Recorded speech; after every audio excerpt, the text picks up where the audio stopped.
Hey guys, welcome back to my channel, and today we will be discussing on temperature regulation in neonates. If you like the content of my channel, please subscribe and hit the bell icon next to it so that you get instant notifications whenever I post a video. So thermoregulation. What is your normal temperature in a newborn? It is 36.5 to 37.5 degrees Celsius, and it is as precise as that. Anything a 0.1 degree less than 36.5 is hypothermia, and anything more than 37.5 degree even by a 0.1 degree Celsius is a hyperthermia. So as you can see, there are ranges. So cold stress is between 36 and 36.4, and 32 to 36 is moderate, and anything less than 32 is a severe hypothermia. Hyperthermia is above 37.5 degrees Celsius. These gradations are important for you to manage a baby who is going to present to you with hypothermia. What is a thermoneutral environment? You saw about the baby previously. What about the environment of the baby? So, the ambient environmental temperature. This ambient temperature, so called, is age and gestational age band based. This ambient temperature at which the baby is able to maintain a normal body temperature of 36.5 to 37.5 degrees Celsius with minimum exertion, meaning with at minimum metabolic rate or at the least oxygen consumption, is called as thermoneutral environment. It varies depending upon the age of the child and the gestational age of the child. So as you can see in this table, say for example a 30 weeker on day 3 of life, this will be your thermoneutral environment at day 3 of life. For the same baby on day 4 of life, it will be around 35.5 degrees Celsius. On day 6 of life, it will be 35 degrees Celsius.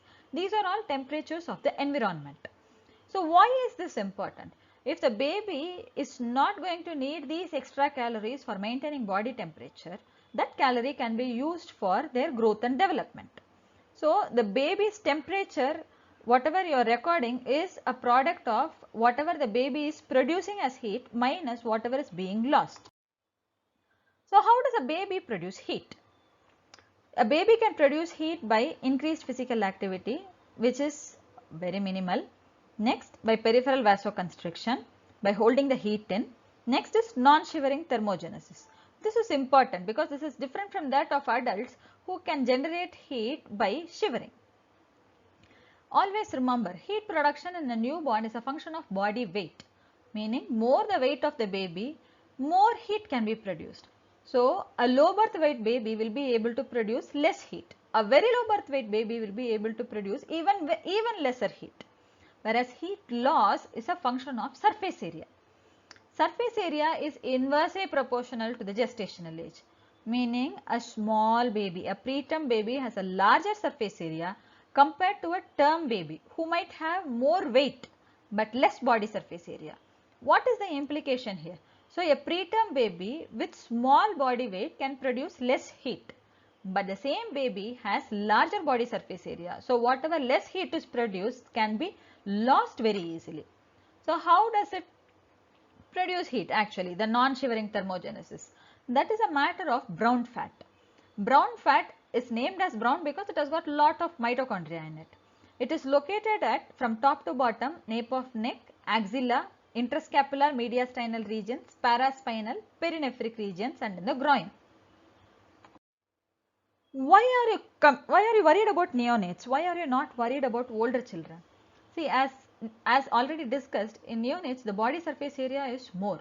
How more? It is 3 times more than that of adults, and heat loss is 4 times that of adult.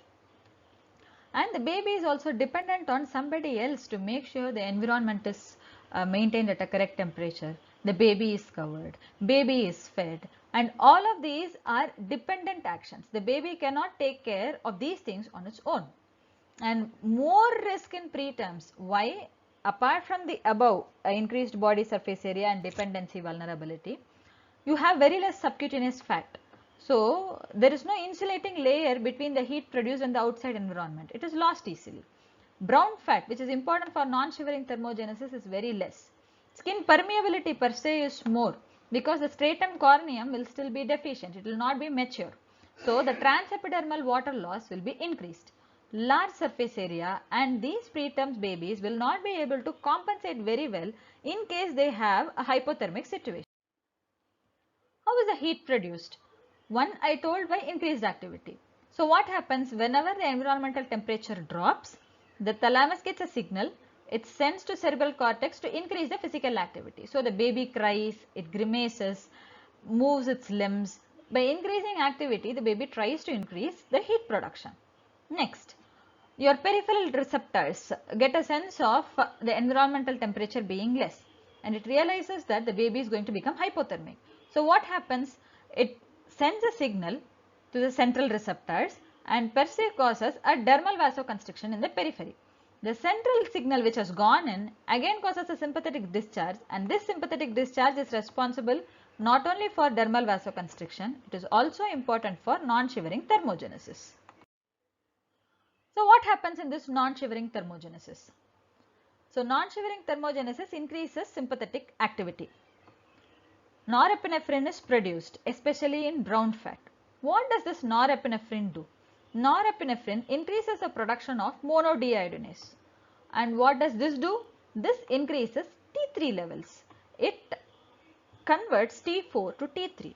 And why is this T3 important? T3 is important in production of thermogenin. This thermogenin uncouples oxidation from phosphorylation. So whenever a fatty acid oxidation happens, heat is released, and this heat helps the baby to maintain temperatures. And instead of free fatty acids or fatty acids, the baby can also use glucose and glycerol as alternative fuel to produce more heat. This is called as non-shivering thermogenesis. What happens if the baby is not able to mount this response, or the response mounted is inadequate to maintain the temperature?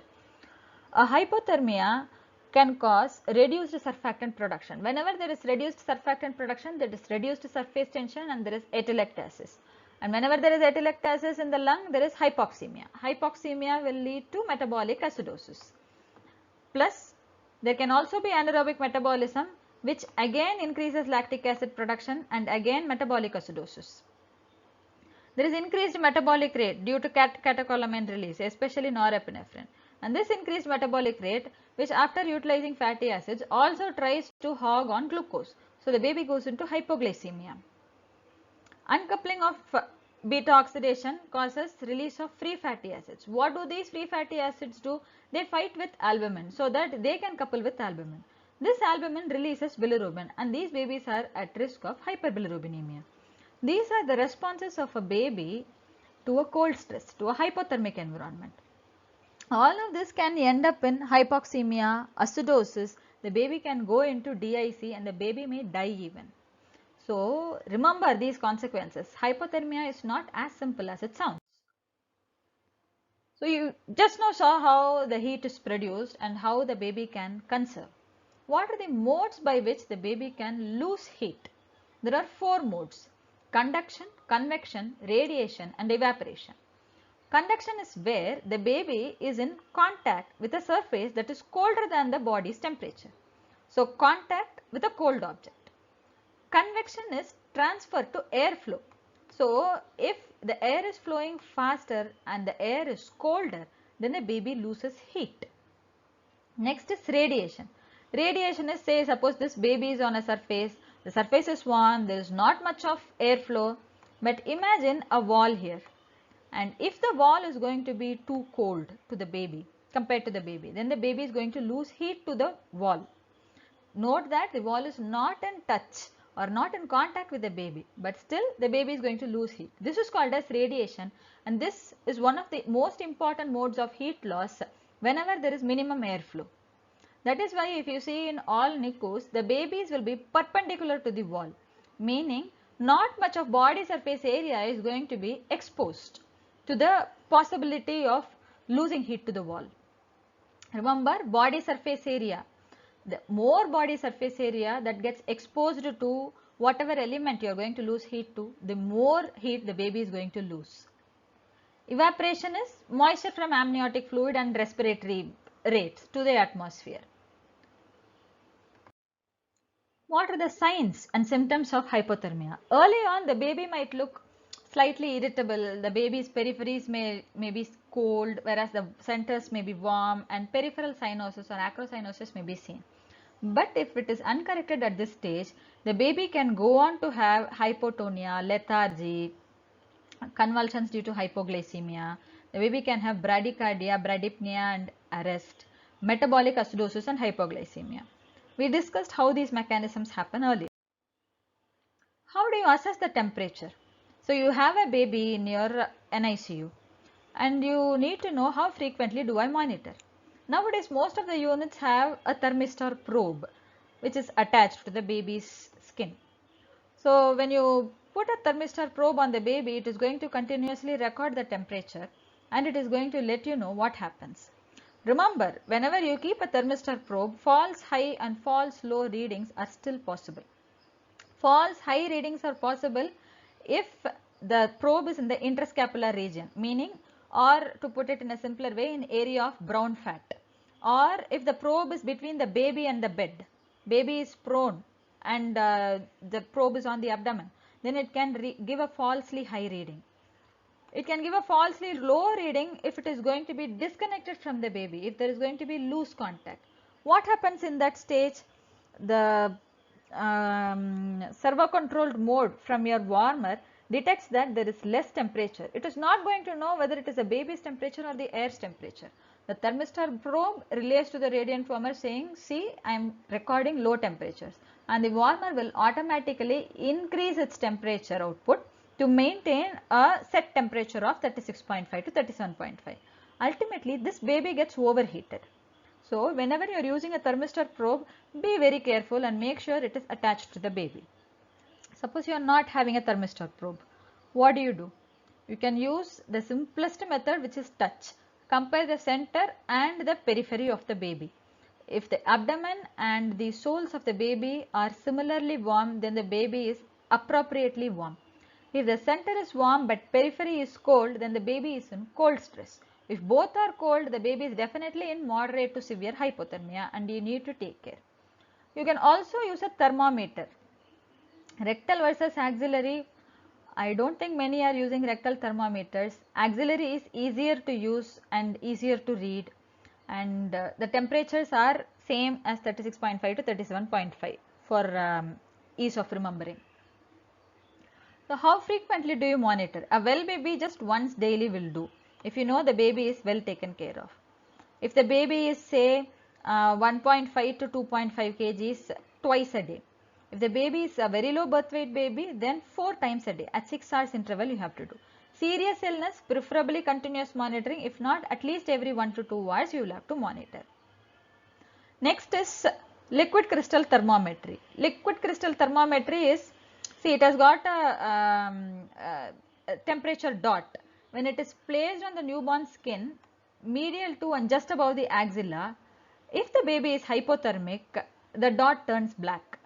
And if it is green, it means the baby is in appropriate temperature. It is good for community use. How do you prevent the baby going into hypothermia? Now you know how the baby is producing, what are the modes the baby is losing heat, you know what is the normal temperature, and you know how to record. So how do you prevent the baby going into hypothermia? See, it starts as soon as the baby is born. In utero, the baby is nice, cozy and warm. It's like 0.5 degrees Celsius more than that of the maternal temperature in utero. As soon as the baby is born, the skin temperature starts dropping fast. Skin temperature drops at the rate of 0.3 degrees Celsius per minute and the core temperature of the baby drops at the rate of 0.1 degrees Celsius per minute. Whereas the cumulative loss at the end can be 2 to 3 degrees Celsius from ideal temperature, which amounts to a loss of around 200 kilocal per gram of energy from the baby's side. Imagine the amount. So what do you need to do to prevent these is maintain an ideal delivery room temperature of 25 degrees Celsius. It is ideal delivery room temperature for the baby, not for the people who are delivering the baby, not for the parents. Remember that. Next, immediately dry the baby, remove the wet clothing, cover the baby in pre-warmed clothes and cover the head. That is important because maximum body surface area is there in head. Put the baby to skin contact with mother. If mother is unavailable, at least an attendant. Next, if the baby requires some sort of resuscitation, make sure the radiant warmer is already on. It should be switched on 20 minutes prior to the expected time of delivery so that the surface remains warm. And you can continue doing your procedures under the radiant warmer. Next, 10 steps of warm chain. This is once again a frequently asked question and you need to know what are the 10 steps. We will see about each of them in a little bit detail. First is warm delivery room. So the delivery room temperature, we know it should be at 25 degrees Celsius and supplies should be present to keep the baby warm, prepared ahead of time. That is why you have dedicated newborn care corners in every delivery room. Next is a warm resuscitation corner, which we just discussed. Immediate drying of the baby. As soon as the baby is born, you need to cover the baby with a warm towel or cloth after drying the baby and removing the wet cloth. Next, skin to skin contact. Skin to skin contact, place the baby on mother's chest even if the mother is delivering the placenta and they are doing episiotomy suturing. My professor Dr. Asha Benakappa used to tell, you can put the baby to breast even if things are going, the obstetrician is working on the mother's placental delivery or vaginal suturing. The breastfeeding increases oxytocin delivery and it helps in immediate contraction of uterus and reduces postpartum bleeding. I can hear her voice as I am giving this lecture to you guys. Okay, coming back to the topic proper. Yeah, skin to skin contact. If the mother is unavailable due to some reason or the other, then the baby can be put to contact with the next immediate relative. Next is breastfeeding. Breastfeeding should be initiated as soon as possible, preferably within 1 hour of birth. Postpone your bathing and weighing. This can be done at a little bit later time because uninterrupted skin to skin contact is essential and the first feed is essential than your weighing the baby or bathing the baby. Appropriate clothing and blanket is important. You need to cover the baby in loose clothing and blanket and put the baby and mother together in the same room, in the same bed. Rooming in and bedding in is important and the room temperature has to be at least 25 degrees. Warm transportation is important in case you need to shift the baby to a newborn ICU care. Next is training and raising awareness. See, the healthcare providers and families both have to be educated on the importance of maintaining appropriate temperature for the baby. And this can be done with regular classes, regular seminars under the supervision of people who have already trained in these matters. In preterm, apart from the above steps, you can do occlusive wraps, meaning immediately cover the preterm baby, meaning even without drying the wet baby. As soon as the baby is delivered and cord is cut, you can cover the baby in a plastic cover and make sure the baby does not lose heat to the environment. You can place the preterm baby in an incubator. Of course, radiant warmers are available. Recently, hybrid warmers are available where it can be an incubator and when you need to do a procedure on the baby, it can be converted to radiant warmer. Kangaroo mother care holds a very important place in maintaining temperature in preterm babies. How do you treat? So despite all you making sure to prevent hypothermia, this baby has gone into hypothermia. How do you treat a baby like that? So if the baby is in mild hypothermia, then you can provide skin to skin contact, cover the baby adequately, place the baby and mother in a warm room. And suppose if mother is not available, at least keep the baby under radiant warmer or incubators and monitor the temperature every half an hour to make sure the baby reaches the appropriate temperature. And identify and treat the cause. See, apart from environmental causes, baby can go into hypothermia due to sepsis. Remember, in older children, sepsis will cause more commonly fever, whereas in young children, young infants and neonates especially, hypothermia is a very important manifestation of sepsis. Next, moderate or severe hypothermia. Moderate or severe hypothermia, immediately remove the cause of hypothermia, meaning if the baby is in wet clothes or the baby is completely unclothed, cover the baby adequately, cover the head of the baby in pre-warmed clothes and start rewarming immediately. You can set the radiant warmer to manual mode so that the baby heats up fast, but make sure you stand by the baby to monitor the rise in temperature. Okay, rise in temperature should not be more than 1 degree Celsius per hour. Okay, rapid rewarming till 34 degrees Celsius. After that, you can slowly rewarm the baby to 36.5 degrees Celsius. You can switch over to servo control mode so that it raises slowly. If the baby is very small, like less than 1200 grams, less than 28 weeker, or the temperature is very less in such babies, less than 32 degrees Celsius, then even 0.5 degrees Celsius per hour slow rewarming also can be employed. How do you monitor when you are rewarming this baby who is moderately or severely hypothermic? Monitor every hour for first 3 hours. If the rise is adequate at 0.5 degrees Celsius per hour or 1 degree Celsius per hour, then the heating is adequate and you can continue to monitor every 2 hourly until normal temperature is reached. Once that normal temperature is reached, every 3 hours monitor for 12 hours. If that is also going well, the baby is maintaining temperature, and you deem that the baby can be shifted out of your ICU to mother's side, meaning the baby is big enough to be shifted out, the baby is well enough to be shifted out, then you can cover the baby or dress the baby as the baby will be dressed outside, switch off the warmer and keep the baby in your ICU. Monitor the baby for say 4 to 6 hours and see if the baby is maintaining temperature without the use of warmer with just the dresses that you are putting on the baby. If the baby is maintaining well, then you can shift the baby to mother's side and educate the parents about how to maintain the temperature afterwards. So I hope this lecture was informational to you guys. If you need any more topics from me, please let me know. I will try to make as many videos as possible to teach you guys. Thank you all.